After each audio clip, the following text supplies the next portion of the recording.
Masalah melihat Allah di surga itu sebenarnya suatu hal yang mutlak sebenarnya. Itu adalah suatu hal yang mutlak karena sangat banyak dalil yang menjelaskan. Akan tetapi di kesempatan ini kami tidak akan membahas mengenai bukti. Bukti dapatnya dilihat karena pertanyaan yang akan kita jawab di kesempatan ini adalah mengenai melihat Allah di surga seperti apa dan bagaimana. Perhatikan dengan baik agar kita dapat bisa memahaminya dengan benar insyaallah. Perhatikan, sebenarnya untuk menjawab pertanyaan ini melalui kalimat itu adalah suatu hal yang mustahil. Itu adalah suatu hal yang mustahil. Sama mustahilnya menjelaskan tentang bagaimana manisnya gula dan atau bagaimana panasnya api. Masalah ini kita hanya bisa menjawab bahwa gula itu rasanya manis, api itu sangatlah panas. Dan melihat Allah di surga itu sangatlah nyata sebenarnya. Seperti itu perumpamaannya ya. Jadi kita tidak mungkin bisa membahas bagaimana manis dan panasnya, bagaimana manisnya gula itu dan panasnya api itu. Seperti itu ya. Jadi seperti inilah bagaimana kita bisa menjawab tentang melihat bagaimana dan seperti apa. Kita tidak akan bisa menjawabnya melalui dengan sebuah kalimat. Seperti itu sebenarnya ya. Jadi pertanyaan ini sebenarnya hanya akan terjawab melalui pengalaman batin. Melalui perjalanan batin masing-masing. Ya. Kesimpulannya begini. Diperhatikan dengan baik. Barang siapa pernah makan gula, maka dia akan tentu tahu sendiri bagaimana manisnya gula itu. Dan orang yang pernah terbakar oleh api pun akan mengetahui bagaimana panasnya api itu. Jadi kesimpulannya ialah barang siapa yang pernah menyaksikan Allah di dunia melalui hijab atau melalui tabirnya, maka insya Allah secara otomatis dia akan mengetahui atau memahami bagaimana dan seperti apa melihat Allah di surga tanpa hijab. Perlu kita ketahui bahwa di penglihatan ini sebenarnya sangatlah mutlak di dunia. Dan itu dilandasi oleh Al-Quran. Itu dilandasi oleh Al-Quran. Perhatikan, kita akan mengangkat beberapa ayat sebagai bukti bahwa penglihatan itu mutlak. Perhatikan. Pertama, Allah berfirman dalam Al-Quran yang artinya, tidak mungkin bagi seorang manusia pun bahwa Allah berkata-kata dengan dia kecuali dengan perantaraan wahyu atau di belakang tabir. Perhatikan, ayat ini sebenarnya mengandung sebuah rahasia. Sekali lagi perhatikan, Allah berfirman yang artinya tidak mungkin bagi seorang manusia pun bahwa Allah berkata-kata dengan dia kecuali dengan perantaraan wahyu atau di belakang tabir. Jadi dengan ayat ini sangat memustahilkan bagi seseorang, ini bagi seseorang ya, bagi seorang, seluruh manusia yang dimaksud. Tidak ada yang dikecualikan.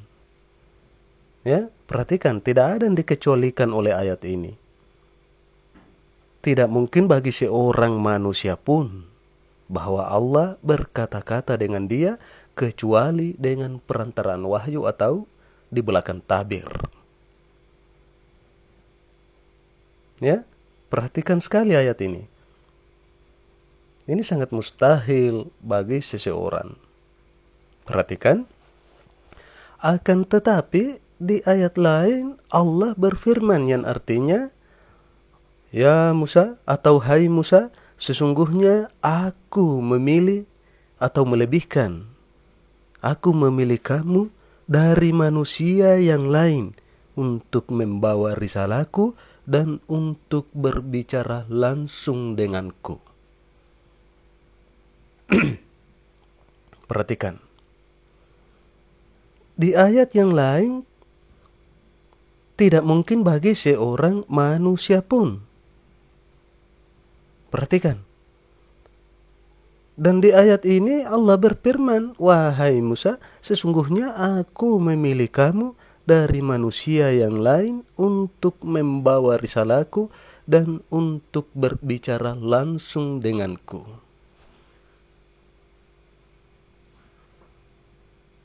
Seakan-akan ayat ini bertolak belakang.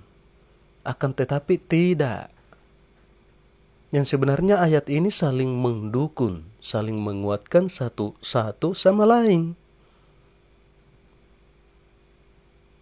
Akan tetapi semua ini akan terjawab ketika kita memang pernah mengalami pengalaman batin itu.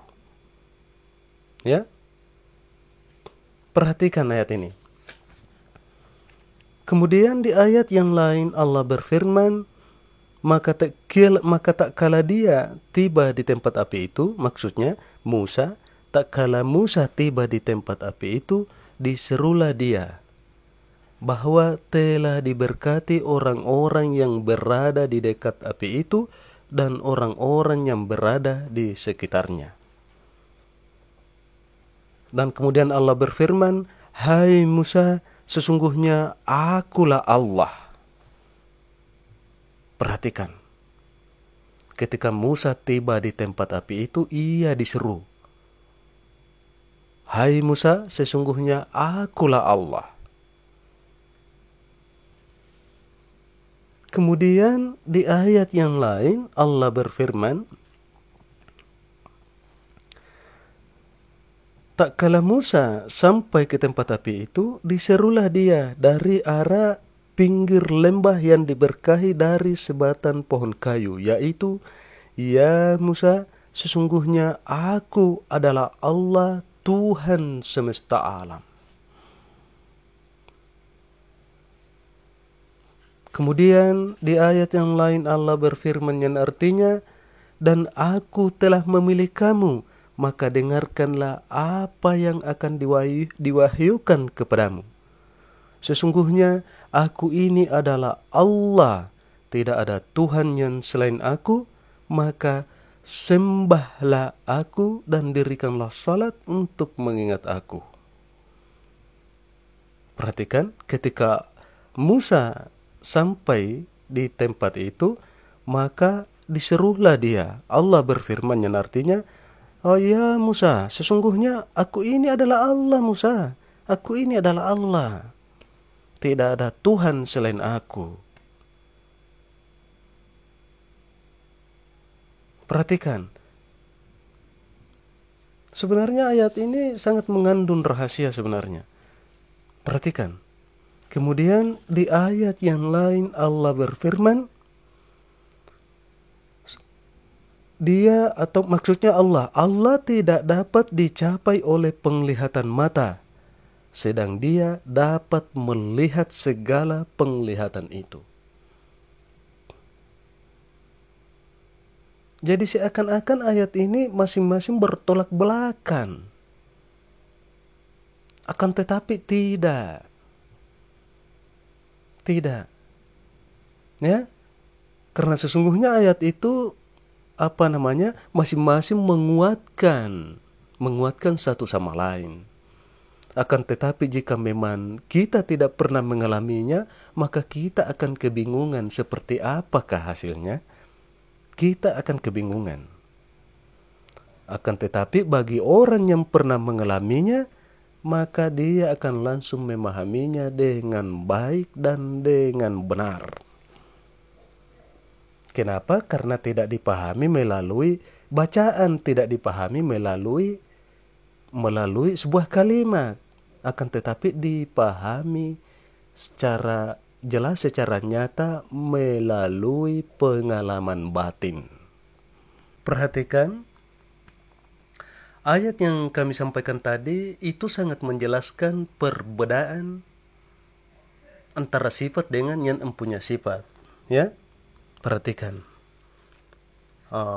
Itu sebenarnya sangat membedakan dan sangat menjelaskan bahwa adanya sifat dan adanya yang empunya sifat. Jadi kesimpulannya ialah barang siapa yang pernah melihat sifatnya, maka secara otomatis ia akan mampu memahami atau membedakan antara sifat dengan yang empunya sifat. Seperti itu sebenarnya. Dan barang siapa yang telah mampu membedakan antara sifat dan yang empunya sifat, maka ia akan mampu membedakan antara wujud dengan yang empunya wujud. Dan pada saat itu pula dia akan memahami bagaimana dan seperti apa melihat Allah di akhirat tanpa hijab. Sebab sifat dengan yang empunya sifat ini esa, dan wujud dengan yang empunya wujud itu esa. Jadi kesimpulannya ialah untuk menjawab pertanyaan bagaimana dan seperti apa melihat Allah di akhirat nanti, itu tidak bisa dijawab melalui sebuah kalimat. Karena sekalipun kami membahasnya selama bertahun-tahun, maka itu pun tetap tidak akan dipahami oleh orang yang belum mengenalnya.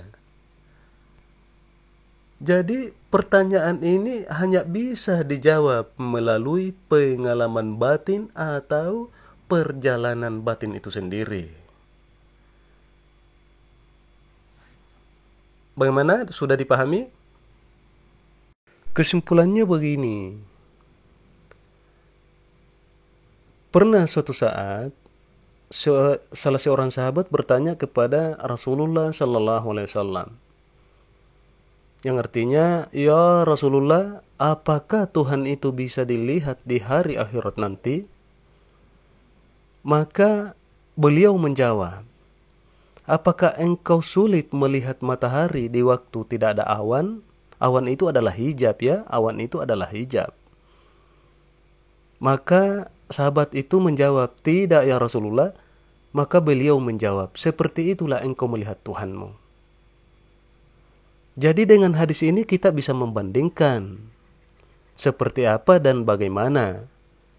Bagaimanakah, seperti apakah engkau melihat matahari dengan terhijabnya oleh awan, dan bagaimanakah ketika engkau melihat matahari tanpa hijab. Seperti itu sebenarnya. Ada perbedaan melihat matahari dengan hijab dan melihat matahari tanpa hijab. Seperti itu, ya.